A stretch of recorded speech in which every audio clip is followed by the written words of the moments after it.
Hi everyone, on this evening I'm going to be making cube steak, and I'm very excited because I haven't made cube steak in a while. So if you don't know what cube steak is, it looks like this. You've probably seen it in the store for those that don't cook it.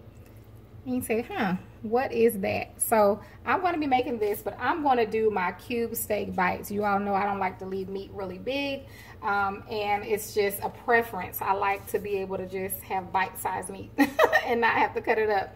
So you may leave your meat whole, or if you like to make yours like I'm making mine, you can just take it and you just cut it up. And I'm going to demonstrate cutting one. I have about 6, so I'm not going to demonstrate cutting all of them, but I'm going to show you what I'm going to do. So now you have a strip, and now I'm just going to cut them across like this to make bite-sized pieces, okay? And like I said, this is always good when you're cooking for children. Children are very wasteful sometimes, especially with food, but it helps when you cut your meat small, like your pork chops and your chicken breasts and things like that, because you can kind of cut back on wasting that food. So now that I have these bites like this, I'm going to put those in this bowl, and then I'm going to get the rest cut up, and then we'll go on to the next step. Now, once your meat is cut into pieces, we're going to add some olive oil, about 1/4 cup's worth, and just get it coated well with your meat. And then add whatever seasoning you're going to use. I'm going to recommend just an all-purpose, so y'all know I'm using my Greek. I have my pan on a medium-high heat with a little olive oil. I'm going to start adding my meat into my pan.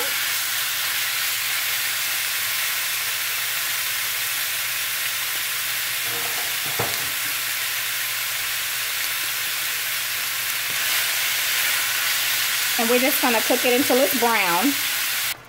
All right, once they're brown, take them out and set them aside. All right, then you want to leave that juice in there, honey. Add your little butter if you can have it. A little bit more of your olive oil, like that.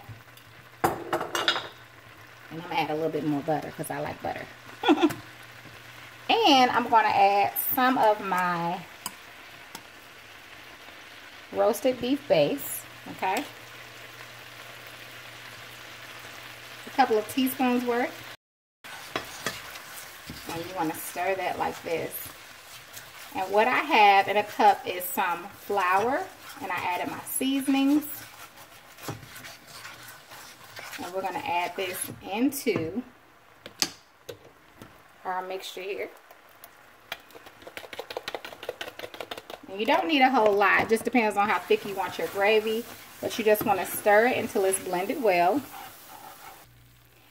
Then you want to start stirring in either your water or your beef broth, which I'm using beef broth.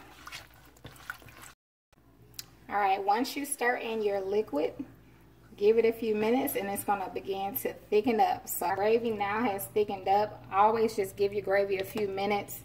And if your gravy is not to your liking as far as how thick it is, you can always make it thicker.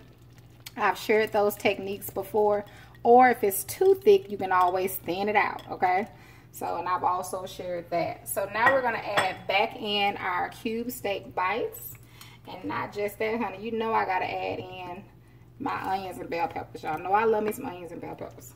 Now, you can omit what you don't like and add what you do like. I'm going to cover this and turn it down on a lower heat. So when I come back, I'll show you all the finished product of my complete meal, and I'll let you know how long I cooked mine on low for. All right, you all, see you shortly. So my cube steak bites are done. It's been 1.5 hours. And I just wanted you all to see them before I plate it. It smells absolutely amazing. They're nice and tender. Now I will say this, they were actually done before now. I just kind of let them cook a little longer because I was roasting me some zucchini and whatnot. So I'm gonna plate it up so you all can see. All right, you all, here it is. I plated it on top of some butter mash. And there are my cube steak bites. with my onions and peppers and my roasted zucchini. Y'all, it's so good. I already had to taste some, so. So give it a try. It's real simple and easy.